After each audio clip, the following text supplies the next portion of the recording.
Every cup of black tea holds an empire. A story of conquest, of commerce, of quiet revolution. Long before the word globalization was ever spoken, tea was already connecting the world one sip at a time. From the misty mountains of China to the plantations of Assam, from London's drawing rooms to Ceylon's rolling hills, black tea became the drink that built an empire and shaped the modern age. In the 17th century, Europe discovered tea, but no one fell harder than Britain. The East India Company, founded in 1600, became the gatekeeper of this new obsession. By the 18th century, tea wasn't a luxury anymore.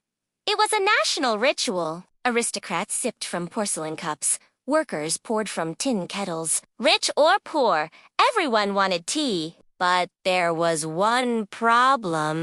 Britain had nothing China wanted in return. To feed this thirst, Britain turned to a darker trade, opium. Ships loaded with Indian-grown opium sailed east, flooding Chinese ports and devastating lives. The result? The Opium Wars. Two brutal conflicts between 1839 and 1860 that forced open Chinese ports and ceded Hong Kong to Britain. Out of that violent exchange, a new idea brewed. If Britain couldn't buy enough tea from China, it would grow its own. In 1823, British botanists discovered wild tea trees in Assam, India. Soon, they smuggled Chinese seeds and knowledge to establish plantations. By the 1850s, vast estates stretched across Assam and Ceylon, what we now call Sri Lanka. Steamships carried crates downriver. Railways and telegraphs connected the hills to the empire's markets. But behind the progress were tribal laborers, indentured workers, toiling under the tropical sun. Tea was no longer a delicate art. It was industry. Empire had found its flavor.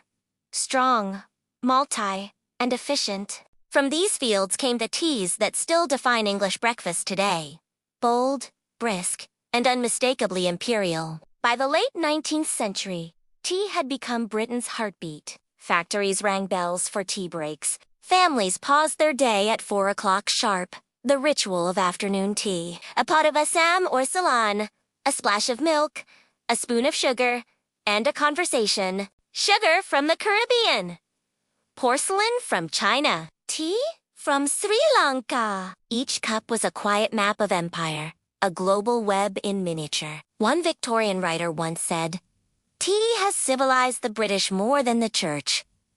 And perhaps he was right. To drink tea was to belong, to participate in a national rhythm of calm and continuity. Here's a secret most tea drinkers don't know. English breakfast tea isn't English. It was actually invented in Scotland. In the 1840s, tea merchants in Edinburgh mixed bold Assam and Ceylon leaves into a strong morning blend. It caught on quickly, spreading to London, and soon became the breakfast standard. It was clever marketing, a story of empire wrapped in comfort. Even today, the name English breakfast carries the taste of its colonial past, Assam and Ceylon, in every tea bag. The empire may be gone, but tea's story continues. In Yunnan, in Assam, in Sri Lanka, new generations of growers are reclaiming their roots. They're turning back to heritage methods: hand plucking, sun drying, small batch fermentation.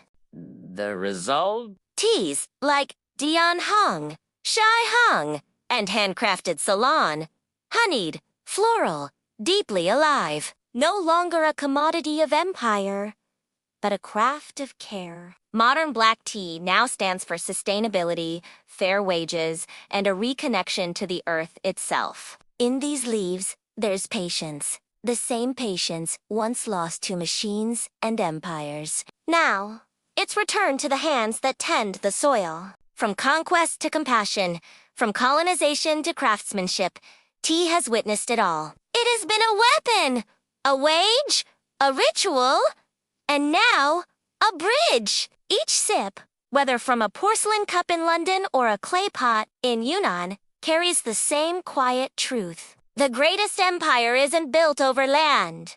It's built over time. And in every cup of black tea, we're reminded to rule that time gently. To pause. To breathe.